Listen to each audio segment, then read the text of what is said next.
It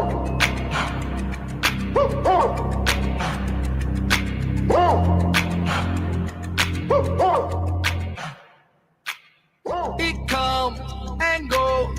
Hello, everyone. Welcome to Feels Out Loud, brought to you by Becoming Together Therapy and Wellness. This is your host, Martini, along with host Becky McNattin. We're glad to have you listening as we live and share stories of mental health. I have been looking forward to our show today all week because it's an interesting spin on a topic I'm deeply passionate about, Tara. We are going to be exploring today the concept of selective empathy. And I was recently talking to a family member of mine who said, Becky, you need to do a show on selective empathy. I feel like our world is crumbling because we lack the ability to practice empathy in the ways it was meant to be practiced.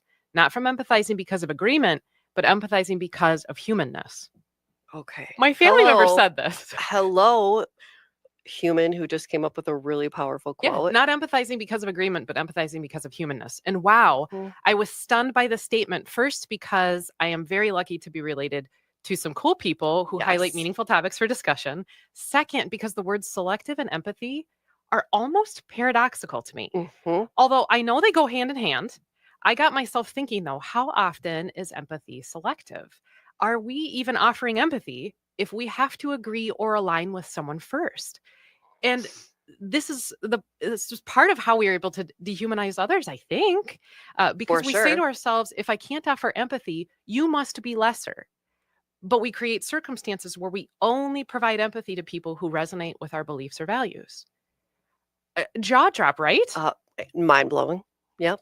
And as a massive supporter of the concept of empathy, I started thinking, what happens when empathy is picked and chosen for only when we feel like it's worthy?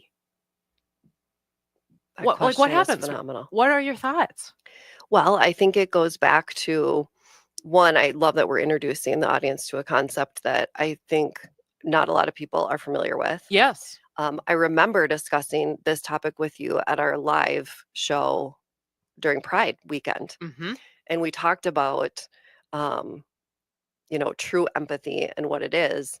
And when we looked at radical empathy, I ended with a question about, but isn't true radical empathy when you are in front of someone who you don't align morals and values and whatever, and having the capacity to have empathy for that human? Yeah. And that's what this reminds me of, is can we do it? And I think a lot of us take for granted, we just assume, oh, we're an empathetic person. Well, but really, are we being selective in who we are empathetic toward? Right. And do I have to agree with you about something, or do you have to align with the way I see things in order for me to offer that to you? Behavioral, psychological, and neural studies all demonstrate that empathy is selective. Oh my gosh. Depending on circumstances, and particularly the moral characteristics of who we might be offering empathy to. And we're going to get into this today. So it's likely part of being human. Totally get that. Our own values are interwoven throughout all of life and what we deem as moral. So you and I aren't saying at all that people need to have empathy 100% of the time. Right. But I also think that too much selectivity with empathy causes division and othering. And I think it has an impact on relational wellness, definitely meaningful connection. What are your thoughts, Tara? Emotional or relational wellness, and how all the way to how a society functions, right? It's the idea of now listening to you as we're doing this first segment. I'm like, wait, is really that concept of just empathy almost too easy then? Right? Are we taking the easy way out? We're just empathizing with people that align with our values and morals and viewpoints. But what's true empathy when we do that with someone who's, standing there feeling otherwise? And might be different from the way we see things or how we feel about something. And this could be a person who we're close to. This could be a neighbor, people in our world. It's such an interesting topic that we're going to deep dive into. Right now, we're going to take a short commercial break, but stay tuned as we talk through more about what selective empathy is, because for some people, this might be a new topic. Thank you for listening to Feels Out Loud. We will be back in just a moment. Never need help from nobody else. All you got to do now Nothing to lose. In a world full of strangers, you don't know who's right. All you see is danger, trying to find what you lost. Welcome back to Feels Out Loud, brought to you by Becoming Together Therapy and Wellness. I am Tara Martini, along with Becky McNattin. Let's dive right back into our fascinating discussion about when empathy becomes selective. Yeah, and empathy, everyone refers to the process of understanding and sharing the feelings of others. You and I are big on empathy, Tara. Huge. We value it deeply, but I know about myself that values are easy to uphold, my value of empathy, when they're easy to uphold. It isn't hard until it's challenged. And you talked about this in the last segment. Right. I think I'm one who expresses empathy pretty freely and openly, but I know this has been a struggle for me in the last several years, particularly the last year. I know it has. And so I would surmise that some of our listeners out there might be also resonating with this idea of selective empathy. I want everyone to think about that classic movie where the hero experiences pain and we all feel badly for them. Of course. They're the one we're rooting for, the one we want fantastic things to happen to, but the villain seems to get whatever they want. They are the ones that get ahead. And we find ourselves like deeply upset about the people who can't figure this out. Well, and it's the notion of, so then finally when the villain has life has completely fractured, we celebrate the fact that, yay, his or her life is miserable. Yes. We don't feel badly for them all. Right. As they're losing everything, which is, okay, if we really analyze that, are we truly empathetic then? It's a great example of being selective. Exactly. So tell us how it happens, Tara. Well, so this experience plays out in our daily lives all the time. Hopefully in much less intense ways than what we just talked about. Yes. We as humans appreciate morality, and we offer support to people who uphold values similar to us, which we get. But when does this process of us only offering empathy to people affect us? Yes. Yeah, because, to go back on that hero experience, this experience plays out daily in our daily lives, all the time in our daily lives, where we're seeing, although in a much less intense way, we're seeing that hero and villain thing. And we as humans appreciate the morality of those heroes. And we love to support people who uphold our values similar to us. Right. But that process of selective empathy can affect us. Selective empathy is that tendency to feel compassion, connection, and understanding for specific individuals or groups while dismissing the suffering for others who we would think of as the villain. Right. So that's why we're thinking of this. And it leads to that imbalanced response or application of kindness towards specific people. So when you're talking about that in-group and out-group, that's how it's happening. Right. And it's the notion of, if at simplest terms, it's labels we're putting on humans, right? It's good guy, bad guy, evil, good, where we all of a sudden lose our humanness when we're looking at like the evil or bad guy. It's like we're not seeing them as human, we're seeing them as the label, where things need to change so that we see them as the human. Right. And has so much to do with relatability. How we identify, as you said, with the good or the bad people, with certain people, has a big influence how easy it will be for us to offer empathy to them. Right. Yeah. And selective empathy, definitely, you mentioned this a little bit earlier, as a societal level, can be used to justify apathy towards certain groups of people, even reinforcing systemic inequality or inequity. And we had an interesting discussion with our coworkers recently about why selective empathy is a problem right now. And listeners, you might even be thinking about in your own lives. How is selective empathy, all of a sudden now you're thinking of the term, how is it showing up in your daily lived experiences where maybe even you are saying, as we're sort of calling ourselves out too, oh, I'm only offering it to people who I kind of agree with or who see things the way that I see them. So we talked about this at work recently, and a couple of concepts came up. Things like, well, with selective empathy, we aren't challenged to see things in a new or different way. Maybe we aren't even engaging with one another at all. I've started doing that. How we story people, how we story people literally starts to be our own story with no information about them even weighing in. Right. Because we aren't getting their perspective. Right. We aren't seeking to understand the world from their view. And one of our coworkers said it's a safety mechanism to not explore the other sides of a situation or issue. What are your thoughts about that, Tara? I think that's such a good point there, in that, one, I think the idea of selective empathy, we're seeing this play out so much in our society, like you said.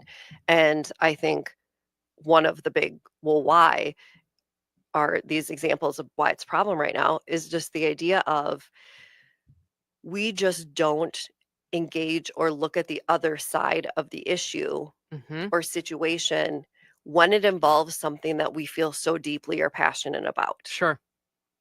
So I don't need to know the other side because I already have filled in all the blanks. Yes. And sometimes probably it comes from a spot of, and the way I see it is the right way to see it. Yep. Well, tell us about some signs of selective empathy. Yes. So here are some signs, and this is a good time for audience to be reflective. Let's look at, so you feel intensely for some people, but disconnected from others. Maybe Well said. some people's struggles don't bother you. Yeah. Which that right there is a huge call out as well, of like, whoa, like just saying the words out loud. Maybe some people's struggles don't bother you. If we're really authentic and true to ourselves, like how do we respond to that comment? Yep. Another one is you care only about issues that directly affect you. Yeah. Not big picture or societal. You have a hard time understanding the experience of people outside your group. This could be social, political, work, community group. Yeah. However you identify group. Any group, any role in your life even. Yep. And lastly, you may blame people who don't fit into your in-group. Those people that you have the shared beliefs and values. And we really don't, well, we blame those people for hardships they experience. Well, it didn't happen to them. They did something to make it happen. Where if we look at our in-group, something happened to them. Yeah. And there's where we have the empathy. Yeah. We're just so likely to do that. Yeah. And that's a huge difference.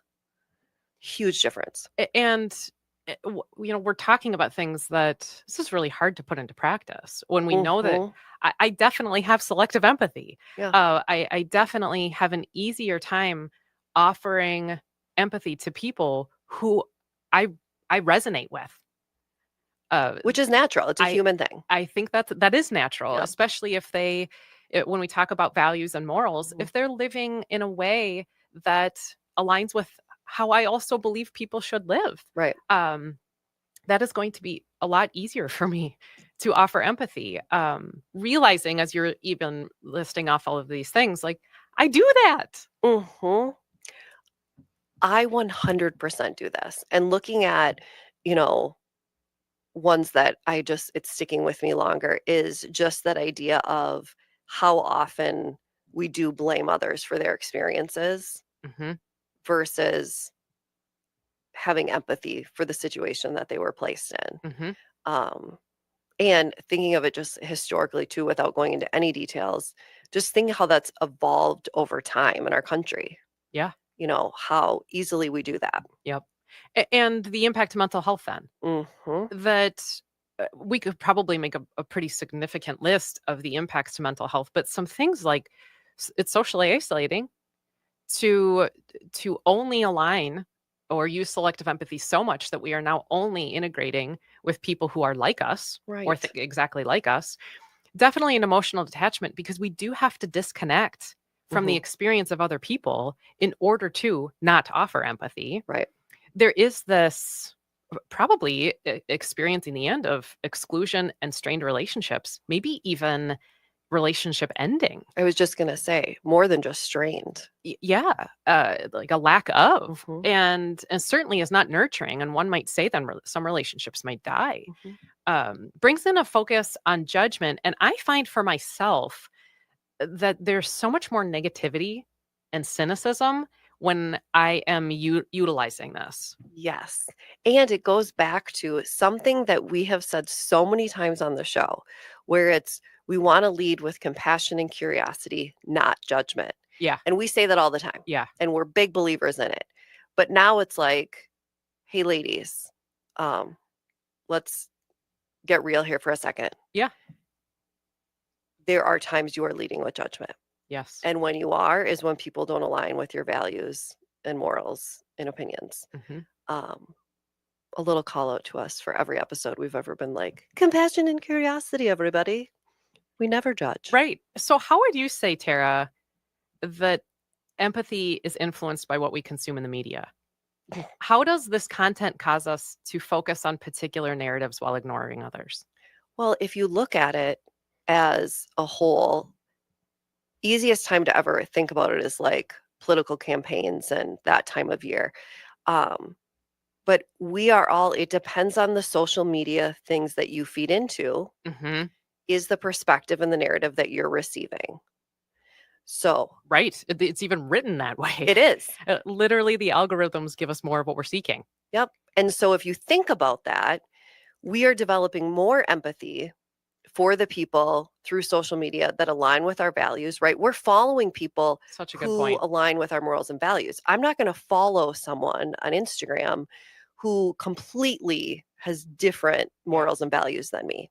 So I'm increasing my sense of empathy for those who are like-minded, and I'm decreasing my sense of empathy for the people and isolating from the people who I don't align with. Yeah, well, I think about even who I'm following or friends with on social media are people who I like. Yes. My coworkers who I enjoy. Yes. My family members who I enjoy. I actually unfollow people who I don't. Yep. And so on a very micro scale, even it creates this space of being blasted with sameness. 100%. And which is the opposite of what you and I celebrate all the time. Yes. Right? Is like we want diversity and different viewpoints and things like that. But when it comes down to it, there is safety and sameness. And we do go back to that, which is not healthy. Yeah. And in that, maybe hearing about narratives outside of that sameness that aren't even true. Because that's where I said we develop the story without even any information. Yep. How do you see selective empathy in media coverage? Even things maybe like charity funding, disaster efforts. Well, if you look at it, and I'm reading a book for a future episode, and it's taught me so much about, oh my goodness, if you attach things to stereotypes and things we assume about others, certain demographics, whatever it is, it plays out in media coverage no matter where you're living, right? Absolutely. It is noticing, wow, what are the stories they're choosing to share with us that pull you in and make you very empathetic versus where the stories that have a negative connotation, look at who majority they're focusing in on as, victim versus perpetrator or whatever it is. They're consistently sending us the same message, right? Of like, be empathetic for this person. Don't be empathetic for this person. Yeah. Well, you bring up such a great point that maybe even today or in the week ahead, listeners could start to just notice where's selective empathy in media coverage. Yep. It's everywhere. And we're getting messaging about what ought to have empathy and what ought not to, as you're saying. Right. What do you think then is the social and political impact of deciding when to feel empathy and when not to? Like who's owed it, who isn't? It seems like this is maybe why my family member said you need to do a show on selective empathy. Like it would deepen societal divisions hugely. And I don't think we could have a better example of that than now. Even if you just say the last year. Yeah. With everything that's gone on a, nationwide, but also like more of a community base. It has where it is almost the minute we find out, let's say if it's a different political party or viewpoint, when we talk about social and political impact, the minute we find out that they're the other side, it shuts off any motivation to empathize with that person. Mm-hmm. So then it goes back to, oh, we've created a narrative for them Mm-hmm. and filled in everything. How many of us have actually taken the time to be like, hey, we have different political or, social views, but let's explore. Like, tell me more about it, Mm-hmm. leading with curiosity. And I think we 100% eliminate our sense of curiosity. Yeah. Well, I notice in myself total anger when this happens. So when we talk about Mhm. social impact, just on a personal Yep, level, um, I think we quit talking to people I think we do too. who think differently from us. And this doesn't have to be even on a political spectrum. Right, This could literally just be somebody who you don't like that much. right. That we X them out of interaction. But what does that say about us if that is how we choose to handle it? Well, this is a kind of a personal call out today Yeah, on the show. it is. We are definitely, it's causing us to be reflective as well. Yeah, well, I wanted to think about on that, Mhm, how do life experiences cause us to consciously or mhm. subconsciously select who we empathize with? Right. And so we're going to do a little scenario Yep. call out here that there are many different experiences that shape how we see other people. Often that's our own story. And as you and I have been saying, a lot of what our morals and beliefs are, the way in which we see the world is going to shape how we see other people. And so we're going to focus our list on the lesser side of intensity Mhm. for our examples today, knowing that the vastness of selective empathy Right. can get very intense. Very intense. Full Um, spectrum of but we're things. choosing things that are smaller daily life examples just to show how challenging it can be or how impacted we are and who it's easy to show empathy to. So, first example here, your negative coworker who always has something to say about everyone behind their backs hosted a party for folks at work and most people said they couldn't attend. This coworker comes to you to talk about it. Mm. So Tara, what would you do? And how does this impact? How do you see this impacting selective empathy? Well, I think for a lot of people, the first thing we'd wanna say to this person is, "No kidding," Right. Right. right? But that is not leading with empathy, but that's leading with judgment. That's leading with judgment. So I think in this scenario, we've torn off we've gotten rid of empathy, shut that down. We're gonna lead with judgment. Mhm. Um, And maybe even blame. When we talked a well, few minutes it's their ago, fault. They're so unpleasant. we might even say, I kind of love nobody showed up. Right. And you created Yes. this sad, sad party that no one's gonna come to Right. is a result of your behavior. Right. And we probably all know someone like this in our Yes. lives where maybe even kind of secretly rooting for that thing to happen, or we say, you did this. Right. And when they come to us to process it, empathy is not there, No. or is going to be much more challenging for us to seek and offer. Mhm. The second example, your neighbor has political signs all over their yard for a political party you most definitely do not agree with. Mm.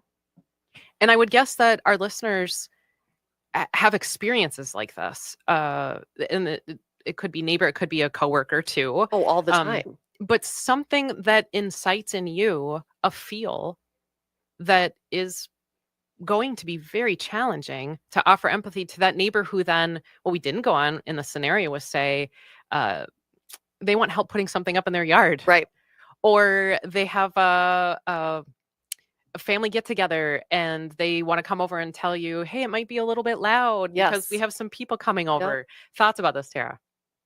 Well, and I think this is one that so many people can relate to, right? Because we're all part of a neighborhood, Mm-hmm. right? And the beauty of neighborhoods is we have people with different values and beliefs and things like that, but very hard when it's like so in your face. Mm-hmm. So that makes you want to lead with judgment. Um, And maybe even write a story about what that person believes or thinks based on what they're displaying in their yard. 100%. And we fill in the pieces about every aspect of their life without Yes. even asking them and leading with curiosity. Yes. Um, it is, I have a quick story about this exact thing. I put out a flag in my front yard and um, I was so excited about it. Mm. I just loved it. It was beautiful. I'd ordered it from this amazing artist. I thought it was so welcoming and all the things, and was new to the neighborhood. Mm-hmm. And I assumed, duh, everyone's going to love this because it's so welcoming. Sure. You know, I think it said, we're all loved, or you are loved. And a new neighbor came over, and I thought he was going to compliment because I just put it up. Okay. And the neighbor said, "Ooh, looks like you're here to ruffle some feathers." And Oh, I was wow. like, "Oh, okay. They're leading with judgment, Yeah. but you know what? I am too now." Great example. Because the minute he said that, Yeah. I completely shut down Yeah. and I filled in so many blanks Yeah. about, wow, if we view that issue differently, there's no way we can be friends. Mm-hmm. And can just assume how you would handle any other situation. Mm-hmm. Maybe I don't even like you. Right. Yes. What a great example of how selective empathy on both sides. Mhm. Both sides. So another example, you're a manager of a team. And maybe listeners, you are literally this. Someone on your team had their car damaged by hail and said they won't be able to complete a project that you asked them to because they're too stressed by their current life circumstances. Just 6 months ago, you had the same thing happen with your car and never asked for help from anyone. Oh, I even feel the tone you just said Yeah. that in. I could feel it. And when that person on your team comes to you, Mhm. I think we can all think about, wow, this would be really hard to offer them empathy because of your own story. Right. And this recognition of who I am is a compilation of my life experiences. Mhm. Those life experiences are going to inform what I believe, what I think about things, certainly what I value, as we're saying over and over again. And so that is going to come into that moment. It is going to come into moment. And what else comes into that moment is that we're not recognizing the fact that this person, due to life experiences, may not have the coping skills and strategies Right. that we possess. So it's all about perspective taking, could have rocked their world. Right. So to them, this is the most stressful thing that's happened. To us, it is not. But in addition to that, it's like that doesn't matter. We're leading with judgment. Right. And empathy is this idea of, I'm going to try to see it the way that you see it. Right. I'm going to try to understand and perceive how you're viewing something and suspend the experience for me right now. That is empathy. Well, because we aren't comparing. This is not a competition. Yep. Okay, so you're at the grocery store and you see a parent struggling to get bags packed with their kids actively crying. You remember those exact moments for yourself. Mm. And I purposefully used this example because I wanted to highlight something that might be easy for us to Right. offer empathy. And or if you came from a spot, I left this vague intentionally, if you came from a spot of nobody helped you at the grocery store, Mm. that might be a space of judgment Well, yeah. where you're seeing someone and saying, well, I had to get it together. You better get it together. So we could go both sides with this example. 100%. 100%. The other side of it is you remember vividly what it's like the example states. Mhm. And so all you have is empathy oozing out of you in that, here, let me help you. Yep. Right. And even if you don't say, let me help you, or what can I do to help you, it's there. Mhm. Right. It's present. And the way we handle just being in that line all of a sudden changes. Right. Yeah. Next example. A child comes to talk to you about having no friends at school. You were the one at school who was left out growing up. And it's another good example of, so very similar to the grocery store, that what you have experienced is going to inform the way in which you're going to perceive that moment. And what you and I are asking people to do is be kind to yourself about that. Yes. Know that story and how that's going to show up in the moment, Mhm. and then say, but this moment is not necessarily about only my perspective. Right. it is about the other person's or other people's as well. Yep. Important to acknowledge, right, that you have that strong connection, but then also acknowledging like, whoa, I need to take a step back and breathe, because my life experience is greatly going to impact what I share or how I problem solve or how I process this with this kid. Because if you just take your experience, then automatic we have good guys, bad guys. Right. And then we have shut off any empathy for anyone outside of this individual. Right. And the right way to do something and the wrong way to do something, and the right way to perceive it and the wrong way to perceive it. That the more that we can own our story and know the experiences that have made us us, the more we can start to say, and that's not the only story. There's thousands of them, millions of them. There are. And I'm not negating mine by seeing yours. Right. They both can exist in duality. We love our duality. Even if they're not even like sort of close to the same. Right. So last example, you hear a sad news story about a community that recently took massive action against a social issue you support deeply. And I think this is happening all the time. All the time. We are seeing either news stories locally, nationally, even internationally, that people are taking action against something that we hold very deeply. And we might not know the humans personally, but I notice in myself an active, like immediate feel. Well, there's like a visceral response. Like just reading that, I was like, oh my goodness. And it is just that notion of when it's that whole community, we don't see the other side of it. Yeah. There's just no acknowledgement or desire to see the other side. But this also plays into something you said earlier about the use of news and social media, because how you view that exact story, that news story about the community, will depend on how it's fed to you. It comes back to that, yes. And which perception did you see of that thing? Yes. Which truth was there? Right. We asked our coworkers also about blockers to empathy and things that would prevent us from caring about people. I thought that people might resonate with some of the things that we chatted about for sure with our coworkers. Being overwhelmed. So things that block our ability to be empathic. Being overwhelmed, fear, defensiveness, avoidance, stress. Yes. Lack of empathy for ourselves. Which I think that's such a important one right there. I think that's huge. When we may be replaying, people didn't have empathy for us, and so I didn't learn how to have empathy for me. So that lack of empathy for ourselves, judgment, as we've talked a ton about, criticality, scarcity thinking around energy. Like we only have so much. So we need to reserve it for things that really matter to us. Which I think is so common. I definitely do too. Yeah. The idea that people are harming other people right now and reminding us of people we don't like. Yes. Yes. Or people we have feelings about. Right.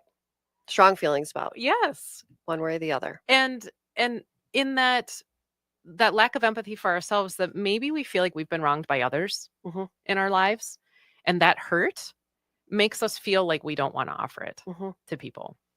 Well, and I think some of these things, the list that you just gave, again, it provides that easy out to not have empathy. One I want to add is that idea of we may not, due to life circumstances, have the capacity to even like true capacity to even be empathetic in the moment, because we just don't for whatever reason. But if that's the case, or if one of these is the case, it's important to go, okay, well, when the time comes, when I have more capacity, I need to remind myself what's so important, as in I need to get back on that. Yep. And then recognize and activate that empathy. Yeah, because certainly there are times, and you and I said, we are not going to have empathy 100% of the time. Right. And there definitely are times where we say, my energy needs to be reserved for this person and not for this person. And that might be actually true. Yep. But we, as you pointed out beautifully, we can come back to that too. Yes. We can reflect on it later. Yep. An example of this for me, you shared a beautiful story that happened to you. Mine's throwback, long time ago, childhood. Oh, I love story. I'm in this is elementary school, Becky. Okay. And I walked into a group of boys bullying someone in my class, and this was off of school grounds. I was walking home. Okay. They were trying to put him in a garbage can, and the boy in my class was routinely picked on. I often felt empathy for his experience, but this particular day I was walking home from school off the grounds. I saw this whole thing happening. I jumped in immediately and started yelling at this group of kids. Of course you did. All of whom were older than me, to let him go. I told them to get him out of the garbage can and that I was going to walk him home. And amazingly, I'll make the story short here. To my surprise, they listened to me. They did? Yes. But while getting out of the trash can, the boy in my class had taken a bottle and hit one of the other boys with it. He was definitely impacted by the hit. Oh. But I knew this kid, like this whole group of boys. I didn't like any of them. There was no empathy offered to him. None. I walked the boy home from my class all the way to his house. And I think at the time I didn't have any space in my heart for what that boy's story was. Right. The bully. Yeah. I identified so much with someone needing to be helped. And I'm using that as an example. Such a good example. Of sometimes we reserve it for someone, but I know in my life right now, that kid had a story as well. He did have a story. There's something that brought him to that point. When we think about overcoming selective empathy, and maybe even if we want to use a different word than overcoming, living with it, recognizing that it exists, self-reflection, examining your own biases. Think about the last time you had a discussion with someone who thought or lived differently from you. Just think about it, listeners. Consider your assumptions on what makes someone worthy of empathy. And I want you to think about it in this next week. What makes someone worthy of empathy? I think that's such a huge and big concept because people don't think about that. Yes. What makes someone deserving of it? Right. Make your world bigger. Seek out a new experience outside of something familiar to you. That always helps with empathy. We're starting to see something outside of our perspective. Actively listen. So when someone brings something different than what you think or how you see things, notice your reactions and your interest in coming up with something to say in response. Like, what is immediately you're wanting to say something while they're talking versus hearing them and absorbing what they're saying. Think about empathy less as a spotlight, focusing on familiar people and experiences, and more as a universal concept. And that right there. Practice empathy for someone you find challenging. This is like the test of tests. Because and I'm not saying intense or challenging at a 10. Right. I'm saying like practice empathy for someone who's annoying to you or whose beliefs are different from yours. And ask yourself, okay, well, what would it take to give them empathy? What would make them worthy of empathy? And this thing that's annoying me about them, what's one way to see it from their view? Right. That's radical empathy. What are your thoughts, Tara? Well, we all need to do that and practice. My biggest takeaway from that is when you said, and I never thought about it until now, the active listening piece of when we are listening to someone who thinks otherwise about something, how our active listening skills actually just completely go away. And all we do is move to listening. Yeah. And maybe just hearing. Not even absorbing. Right. Maybe just hearing.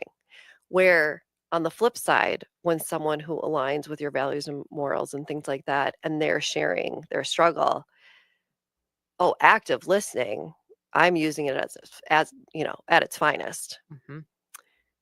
How sad though to recognize like, wow, we should be doing the opposite in that we should be leading with more curiosity for the other person and not just shutting down, because what are we gaining? How's that serving us by just shutting down and hearing the person? Yeah.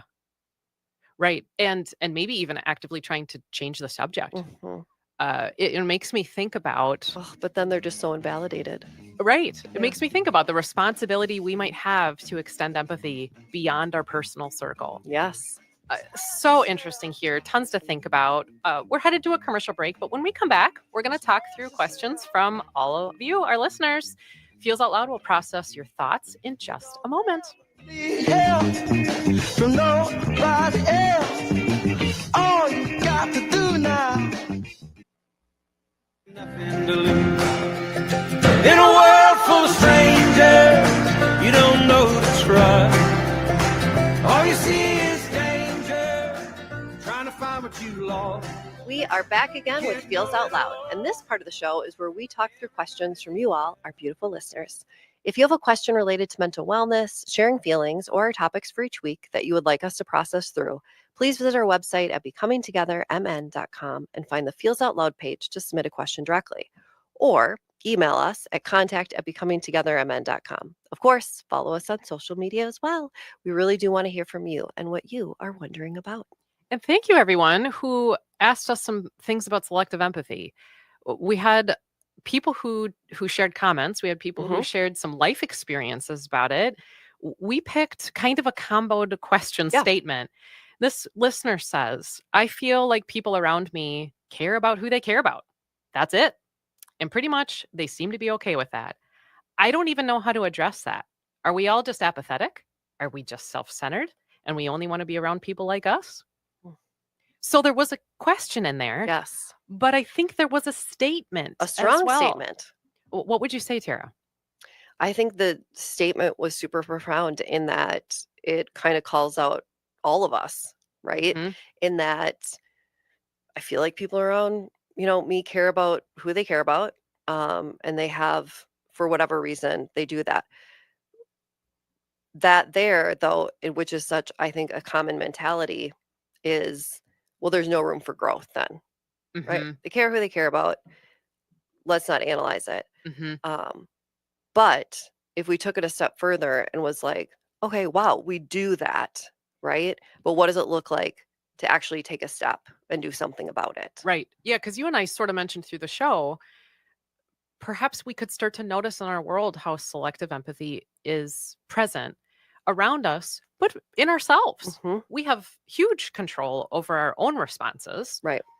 We don't necessarily have control over how other people show up to something, but we might be apathetic. We are bombarded with terrible messaging all the time. And you and I have done a show on apathy and how that can actually be a result of too much empathy. For sure. Our need to disconnect and detach, to be sort of numb, isn't only from a space of uncaring. It's can be from a space of so much caring. It's too intense. Right. It's too much feeling. So they're doing it to survive. So it might be a self-protective factor that yes, we may be apathetic and only have really a space to care about what we care about. But I love what you're saying on that. Doesn't mean we need to stay there. Right. We don't have to stay there, even though it's scary and uncomfortable. Like there's beauty in discomfort. That we can practice empathy and build this muscle in even small circumstances. And I think one way to do it is the toss back to what we just said a few minutes ago on, well, how do we notice selective empathy in our own lives? And what are the ways that are super simple? Yes. Taking our tiny spaces of annoyance, even some of the examples that we gave, the situations, the coworker who is the negative human, right, or the person who sits next to you who you really wish didn't say anything ever. What's a way to find empathy for them? That is building the muscle. I love that. And to this listener who's saying, well, people around me only care about what they care about, you could pick something different. Yes, you could. Yes, you could. And it's a challenge to everybody, including us, of what is that one thing you can do to be less selective in your empathy? And maybe act on that in this next week. Yeah, and we just started to kind of tap the waters on examine your biases. But that is a huge part of even something that you deeply value. Yes. A very significantly held value. And how does that show up in exactly what you just said? Who's going to be easy to offer empathy to, and who's going to be challenging to offer empathy to? Because that is going to be present. It is. And so go to that person that it's going to be challenging to and take one step toward less empathy or selective empathy. Thank you for listening, everyone, this morning. Join us next week as we process through more mental health focused topics. And in the week ahead, be kind to yourself.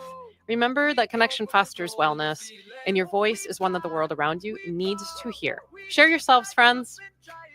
Some do, some don't, some will, some won't. I wanna feel just to